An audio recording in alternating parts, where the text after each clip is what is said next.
오늘 본문을 같이 읽으셨는데요. 자, 오늘 본문을 읽으시면서 어떤 마음이 드십니까?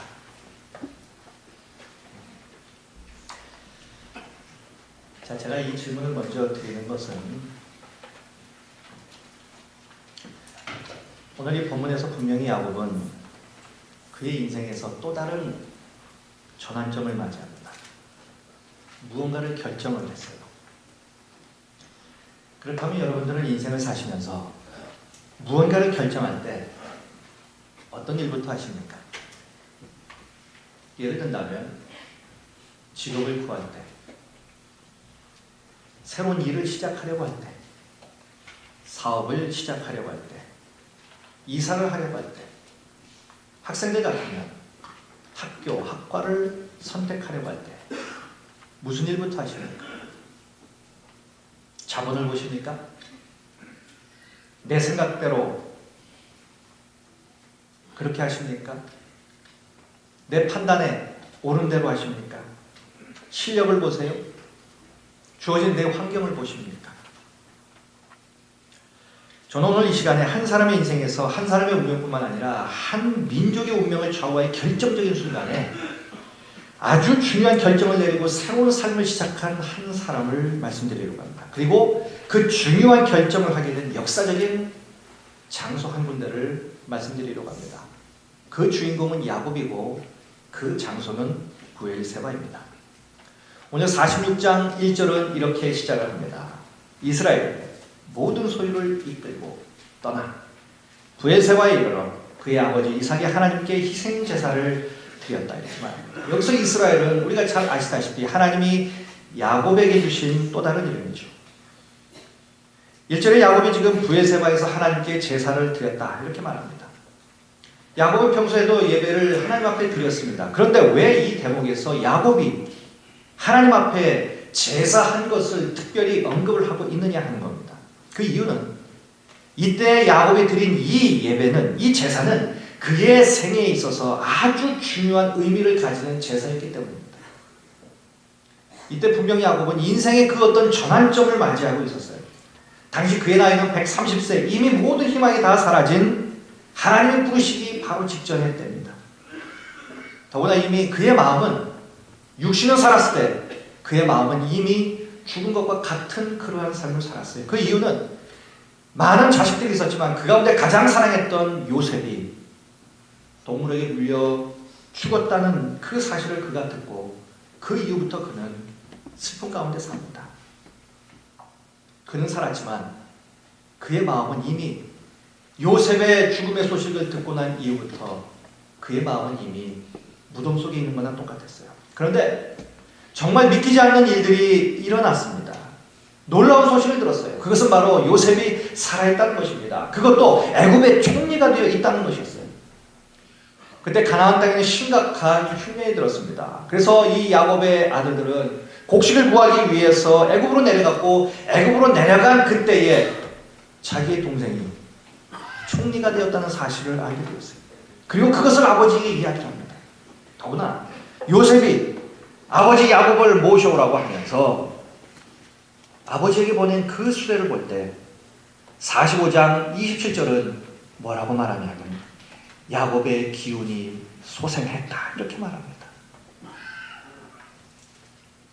다 죽어가던 노인이 소생을 한 거예요. 그 소식을 듣고 그리고 야곱은 이제 중대한 결정을 내립니다. 45장 28절에 보니까 조카도다 내 아들 요셉이 지금까지 살아있으니 내가 죽기 전에 가서 그를 보리라. 야곱은 이제 가나안을 떠나 요셉이 있는 애굽으로 내려가려고 결정을 합니다. 그리고 가산을 지금 다 정리를 합니다. 그는 가나안을 떠나서 애굽에 한 번도 가보질 못했습니다. 할아버지 때부터 오랫동안 살았던 이제 그곳을 떠나야 하는 바로 중요한 시점에 그는 와 있습니다. 미지의 세계로 지금 출발하려고 합니다. 두렵기도 하고 설레기도 합니다. 바로 그 순간에 야곱이 지금 무엇을 합니까? 1절에 브엘세바에 이르러 그의 아버지 이삭의 하나님께 희생제물을 드리는 겁니다. 70여 명의 가족을 전부 데리고 무려 130세에 되는 그 나이에 이제 먼 곳으로 가겠다는 거예요. 삐끗하면 더 이상 만회할 수 있는 찬스도 사라져버립니다. 애굽이 어떤 곳입니까? 선조들이 그곳에 갔다가 어떤 봉변을 당한 애굽입니까? 자칫하면 혼자 망하는 것이 아니라 온 가족을 다 망하게 하는 그러한 일이에요. 그런데 야곱은 지금 올인을 합니다. 그런데 믿음의 사람 이 야곱의 행적을 보십시오. 야곱이 애굽으로 내려가려고 결정을 했으면 요셉을 만나고 싶어서라도 하루라도 빨리 애굽으로 가야 하는데 야곱은 지금 어디로 가고 있습니까? 46장 1절에 보니까 그는 지금 브엘세바로 가고 있어요. 브엘세바가 어떤 곳입니까? 지금 야곱이 살고 있는 이 가나안을 중심으로 해서 보면 애굽은 남쪽에 있습니다. 그리고 브엘세바는 동쪽에 있어요. 분명한 것은 브엘세바는 애굽으로 가는 길목에 있는 곳이 아니라는 것입니다. 한참 돌아서 거의 반대되는 방향으로 가야 하는 곳이 브엘세바예요. 그런데 왜 야곱은 지금 애굽으로 간다고 하면서 애굽으로 내려가지 아니하고 그 노구를 이끌고 온 가족을 이끌고 정반대되는 브엘세바로 지금 먼저 가느냐 하는 겁니다. 그 브엘세바가 어떤 곳입니까? 지금 야곱은 흉년을 맞아 먹을 양식이 없습니다. 양식을 구하기 위해서 브엘세바로 갑니까? 아닙니다. 브엘세바는 광야입니다. 모래바람이 불어치는 광야예요. 아브라함의 몸종 하갈이 이스마엘과 함께 이 광야를 쫓겨났어요. 하갈이 그 아들이 죽는 것을 참아보지 못하겠다고 한 바로 그곳이 바로 이 브엘세바 광야입니다. 분명한 것은 브엘세바는 지금 야곱이 가고자 하는 방향과는 정반대되는 방향이에요. 그곳에서 양식을 구할 수 있는 것도 아닙니다. 그런데 야곱이 지금 그 브엘세바로 가족들과 모든 소유를 이끌고 그 노구를 이끌고 지금 브엘세바로 가고 있는 거예요. 1절에 보면 이르다라는 말이 나옵니다. 브엘세바에 이르러. 이 이르다라는 이 동사가 나오는데 이 말의 의미는 단지 그가 그곳에 갔다라는 의미가 아니라 다른 곳이 아니라 바로 그곳에서 먼저 이르렀다는 겁니다. 이 말의 의미는 야곱의 의지가 담겨져 있는 거예요. 야곱은 지금 가다가 들린 것이 아니라 일부러 그 브엘세바에 갔다고 하는 사실을 강조하고 있는 것입니다. 다시 말씀드리면 브엘세바를 애굽보다 더 중요한 우선순위에 놓았다고 하는 거예요. 뿐만 아니라 이 브엘세바는 역사적으로 보면 아브라함과 사라가 일평생 간절한 소원으로 아들을 얻기 원했지 않습니까? 25년을 기도하며 기다렸어요. 그런데 바로 그곳에서 25년 만에 아들을 낳는 응답을 받은 곳이었어요. 그곳에 에셀나무를 아브라함이 심고 영원하신 하나님을 불렀습니다. 그의 아들 이삭은 또 어떻습니까? 하나님이 예비하신 르호봇에 이르렀을 때 그날 그는 그곳에 머무르지 아니하고 브엘세바로 올라갑니다. 그날 밤에 하나님을 만나고 하나님의 음성을 듣고 그곳에서 하나님의 복을 그가 받습니다. 그의 아들 야곱은 또 어떨까요? 야곱에게 있어서도 브엘세바는 보통의 곳이 아닙니다. 잊을 수 없는 곳이에요. 형의 미움을 받아 도망쳐야 하는 그 긴박한 상황 속에서 야곱이 먼저 찾은 곳이 바로 브엘세바였습니다. 그곳에 먼저 갔다가 하란으로 향했을 때에 하나님이 그에게 나타나 주셨고 가는 길을 축복해 주신 잊지 못할 경험이 있는 그곳이 바로 이 브엘세바입니다. 그러니까 브엘세바는 단순한 장소가 아닙니다. 지금 야곱은 대단히 중요한 인생의 분기점에 서 있습니다. 과연 이 길이 애굽으로 가는 길이 정말 하나님이 기뻐하시는 길인지 묻기를 원했어요. 그의 조상들은 애굽으로 내려갔다가 한 번도 재미를 본 적이 없었거든요. 애굽으로 내려간다는 것은 분명 하나님의 명령을 불순종하고 하는 그런 길이었기 때문이었어요.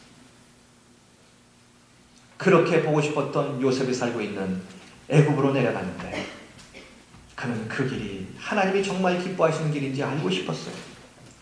그래서 자기의 생각을 죽이고 하나님의 뜻을 알고자 먼 길을 돌아서 그는 그의 신앙의 경험이 있고 그의 조상들의 신앙의 경험이 묻어있는 그 브엘세바를 찾은 거예요. 그러므로 이 브엘세바는 아들 요셉이 죽은 줄 알고 살았던 과거를 다 정리하고 살았을 뿐만 아니라 총리가 되어 있는 아들을 만나러 떠나는 인생의 분기점이었어요. 이런 의미에서 브엘세바는 야곱의 인생에 있어서 정말로 중요한 전환점이었습니다. 저는 오늘 이 시간에 우리도 이 브엘세바에 서 있다고 생각합니다. 우리는 지금 벌써 2012년 2달을 다 보냈습니다. 3월 달이 되었어요. 그것도 5일입니다. 이제 긴 겨울도 지나갑니다. 봄의 문턱에 와 있습니다. 계절적으로나 절기상으로나 우리는 또 다른 새로운 환경과 시간을 맞이해야 할 그 시점에 우리는 서 있습니다. 우리도 지금 분기점, 그 어떤 전환점을 맞이하고 있는 거예요. 그런 의미에서 오늘 우리가 드리고 있는 이 예배는 야곱이 브엘세바에서 드린 그 예배와 같은 것입니다. 오늘 우리가 드리는 이 기도는 야곱이 브엘세바에서 드린 그 기도와 같은 것이에요. 우리에게도 과거를 마무리하고 새로운 미래를 준비하는 마음이 필요한 때입니다. 바로 이때. 아니, 한 걸음 더 나가서 그 어떤 중대한 일을 결정하려고 할 때에 브엘세바에서 야곱이 하나님께 물었던 그 물음이 우리에게도 분명히 있어야 한다는 거예요.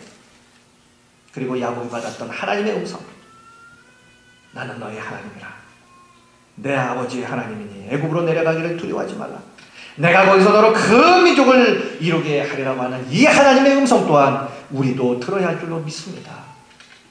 그렇다면 브엘세바에서 하나님 앞에 예배드리는 이 예배자 야곱의 마음에 그 자신의 과거에 대해서는 어떻게 비춰졌을까요? 한마디로 이 야곱의 과거는 성공에도 불구하고 부끄럽고 그리고 회환이 많은 그러한 과거였습니다. 일견 그는 상당한 성공을 이룬 사람처럼 보입니다. 그동안 아내를 무려 4명이나 얻었고 11명의 자녀를 얻었습니다. 그 외삼촌 집을 떠난 후에 베냐민을 얻어서 모두 12명의 아들과 1명의 딸을 두었습니다. 재산도 엄청나게 늘어서 거부가 되었습니다. 그런데 문제는 그가 살아온 방식이 문제였어요.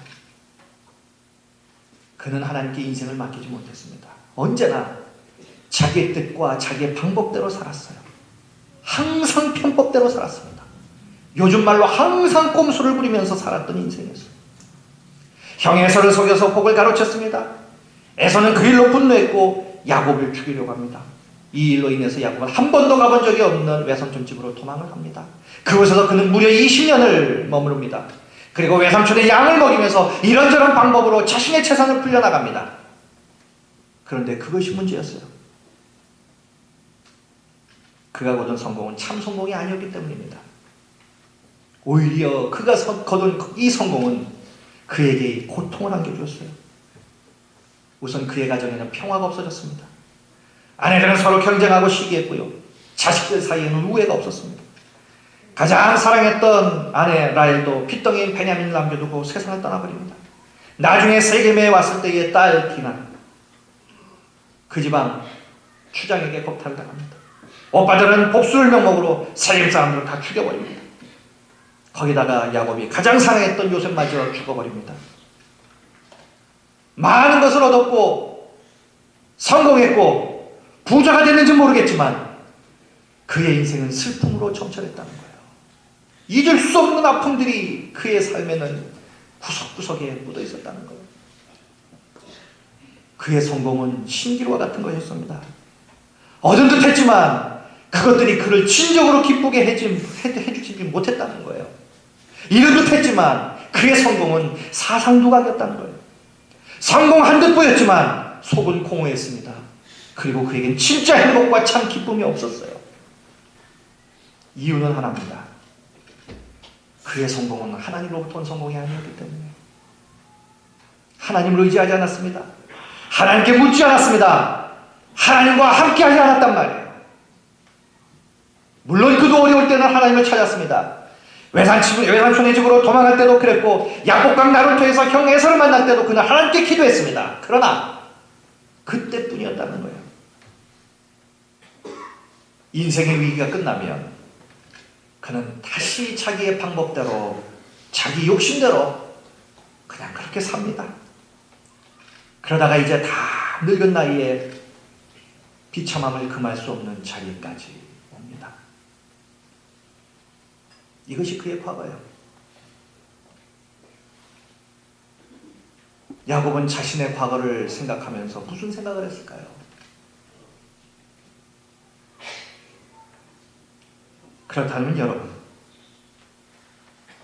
지금까지 우리의 삶은 또한 어떻습니까? 야곱처럼 후회스럽진 않으십니까? 야곱처럼 때때로 하나님을 의지하긴 하지만 결정적인 순간이 오면 내 마음대로, 내 욕심대로 살지는 않으셨나요? 그래서 우리에게 복이 되지 않는 것들을 얻기 위해서 참 생명과 복의 근원이신 하나님을 저버리진 않으셨습니까? 그리고 야곱이 사랑하는 것들을 많이 잃어버렸던 것처럼 우리 역시 얻은 듯 하면서도 정작 중요한 것들은 잊고 살지는 않습니까?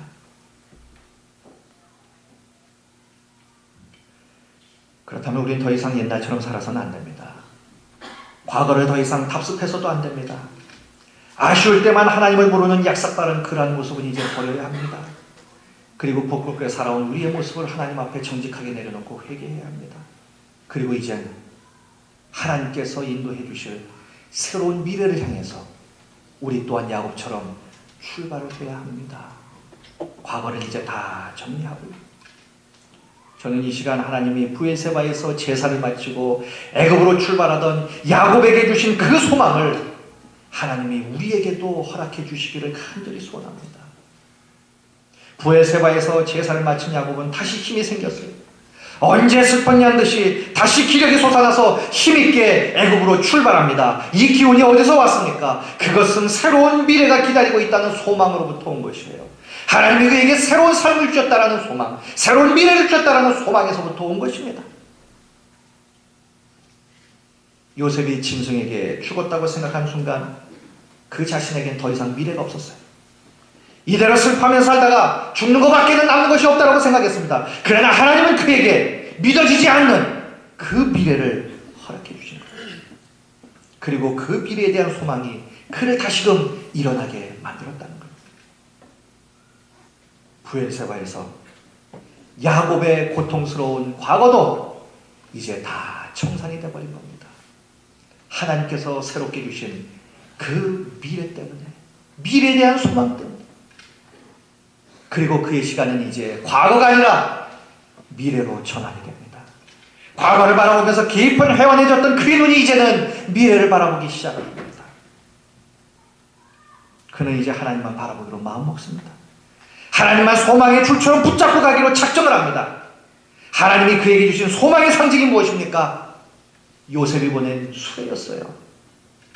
그 수레를 보면서 그는 기운이 다시 회복이 된 겁니다. 이러다가 인생 끝나지 하던 사람이 새로운 삶을 꿈꾸기 시작하는 거예요.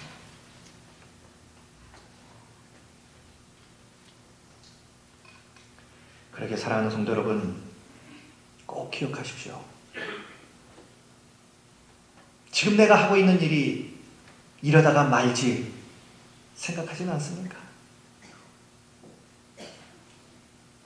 나에게 더 어떤 멋진 인생이 내 앞에 펼쳐지겠어?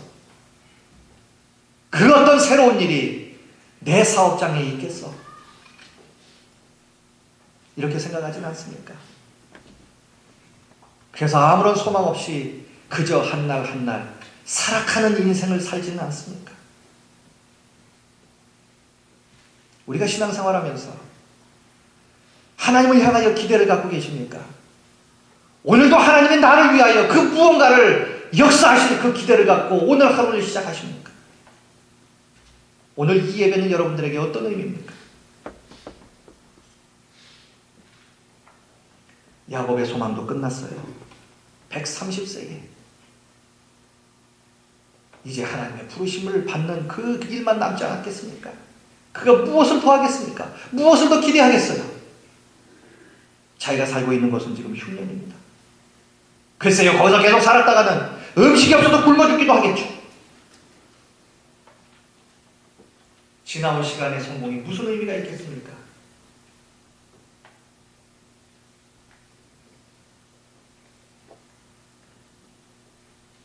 우리도 그렇게 생각하며 살지는 않습니까?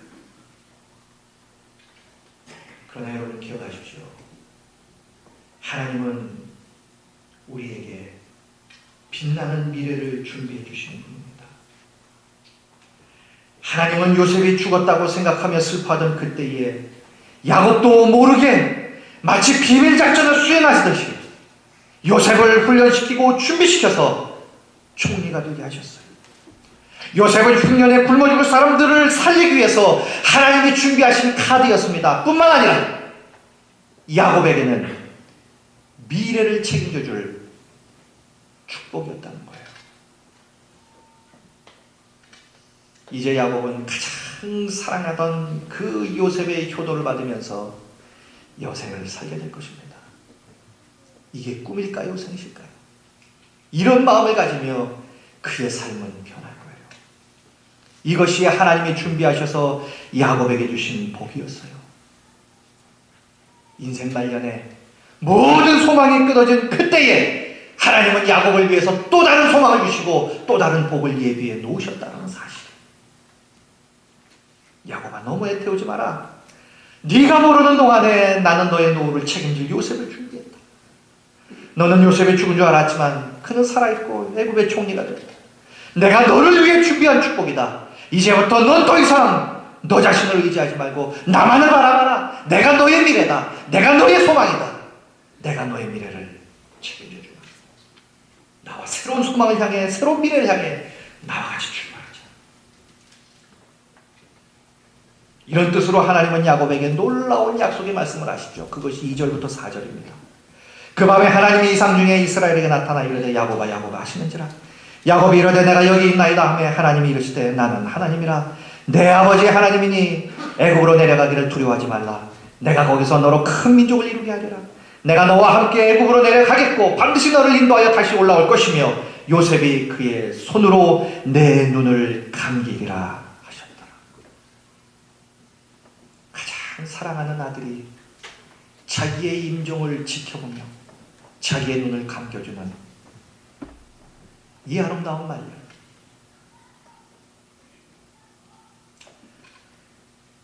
목사이기 때문에 많은 사람들의 인생 끝을 봅니다.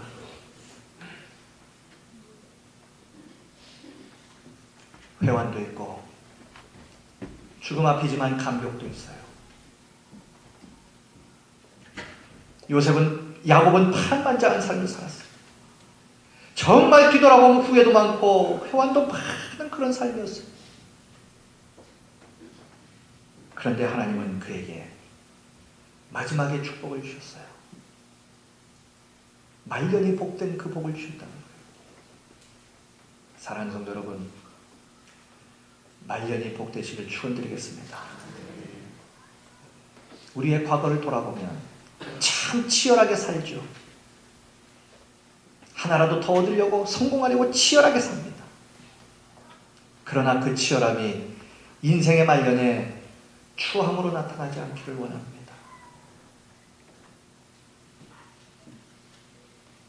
신앙생활하고 하나님의 부르심을 받는 그 순간 추한 모습으로 사람들 앞에 하나님 앞에 서지 마시길 바랍니다.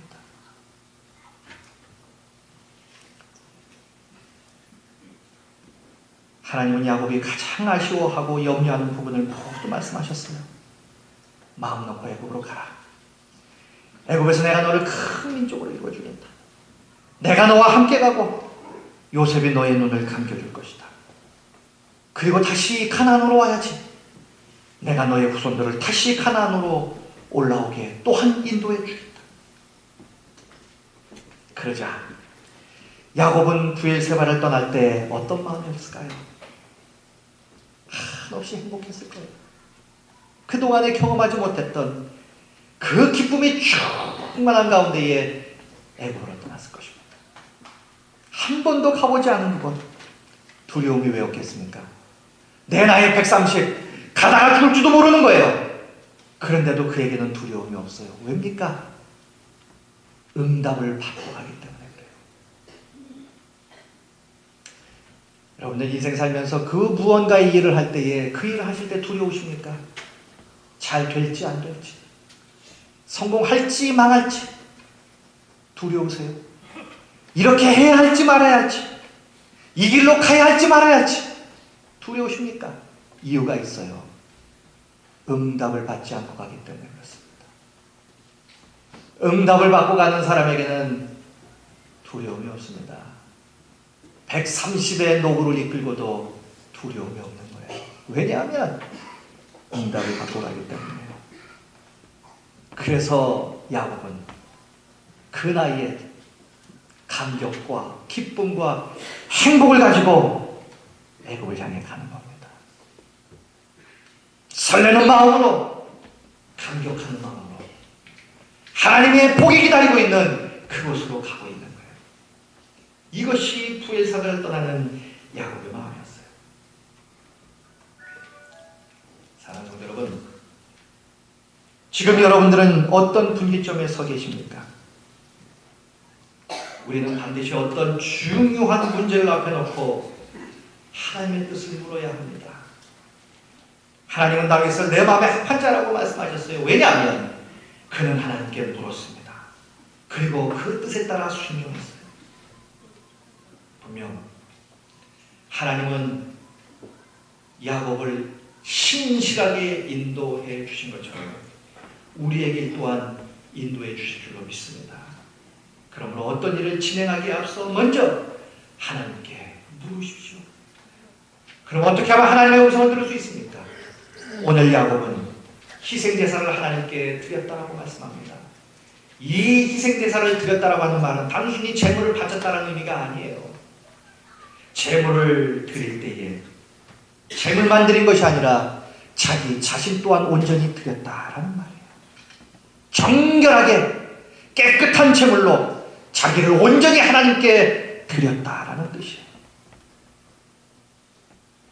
이런 야곱에게 하나님이 나타나셨어요. 그리고 응답하시고 그의 길을 인도해 주시는 겁니다. 여러분, 애굽은 분명 우리의 목표나 꿈이나 희망과 이상을 뜻합니다. 그러나 애굽보다 먼저 가야 할 곳이 있습니다. 그곳이 어디입니까? 부엘세바예요. 부엘세바는 단순한 장소가 아닙니다.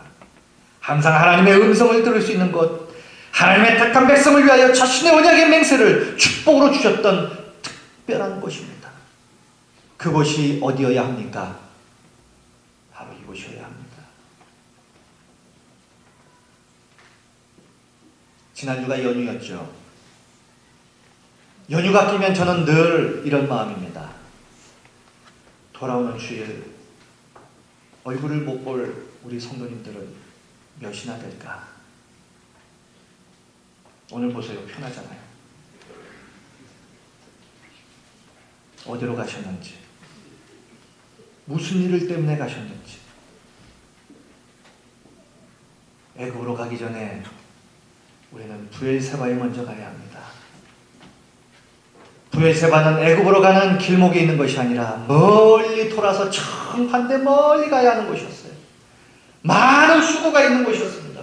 그럼에도 불구하고 야곱은 자기의 의지를 다해서 먼저 부엘세바를 가 하나님을 만나 하나님께 묻고 하나님의 인도하심을 받아 애굽으로 갑니다. 여러분, 한 주간 한 주간을 살 때에 주일이 제일 한 주간에 처음에 있는 이유가 바로 이런 것이에요. 한 주간을 사는 첫 시간을 부엘세바 이곳에 와서 하나님께 묻고 세상으로 가는 거예요. 하나님의 인도하심을 받는 겁니다. 그럴 때 하나님이 새로운 길을 열어 주시는 겁니다. 야곱처럼 살지 마십시오. 부엘세바에서 하나님을 만난 그 야곱의 모습으로 살아야 할 줄로 믿습니다. 누구든지 부엘세바를 찾기만 하면, 진지하게 자기를 비우면서 자신의 정결한 제물로 제단에 올리기만 하면 하나님은 나타나십니다. 말씀해 주십니다. 만나 주십니다. 그리고 우리가 갈 길과 우리가 마땅히 해야 할 그 길을 알게 하실 거예요. 무엇을 어떻게 결정하고 해야 할지를 분명히 알게 해주실 거랍니다. 그러기에 소망을 가지고 우리의 미래를 향해 새롭게 이 자리에서 한 주간 한 주간 믿음으로 출발하시는 거예요. 오직 하나님만 바라보며 그렇게 가시는 겁니다. 야곱이 22년 만에 아들 요셉과 기쁨으로 재회하고 흉년을 모르는 기름진 땅 고세 땅에서 여생을 복되게 보낸 것처럼 우리가 부엘세바 이곳에서 우리의 삶을 매주마다 시작한다고 한다면 우리의 앞날에도 하나님은 분명히 풍성한 은혜와 복으로 채워주시는 역사가 있을 줄로 믿습니다. 야곱이 부엘세바를 떠날 때에 가졌던 그 마음이 한 주간 한 주간 세상을 향해 나가는 살 때 우리도 가질 수 있는 그 마음이 되었으면 좋겠어요. 그리고 끝까지 하나님의 인도하심을 받는 우리가 되기만 한다면 분명 우리의 미래 역시 하나님이 예비해 놓으신 놀라운 복으로 충만하게 체험받는 우리의 한날 한날의 복된 삶이 될 줄로 믿습니다. 그러기에 이곳에서부터 여러분들의 삶을 시작하십시오. 부엘세바에서 새로운 삶을 시작하시길 바랍니다. 분명 하나님은 부엘세바에서 새로운 역사를 이루시고 새로운 미래를 우리에게 주시고 새로운 소망을 주셔서 새로운 복의 열매를 우리에게 예비해 놓으실 줄로 믿습니다. 그러한 복된 삶이 우리의 전생애가 되시기를 주님의 이름으로 간절히 축원드리겠습니다. 기도하시겠습니다.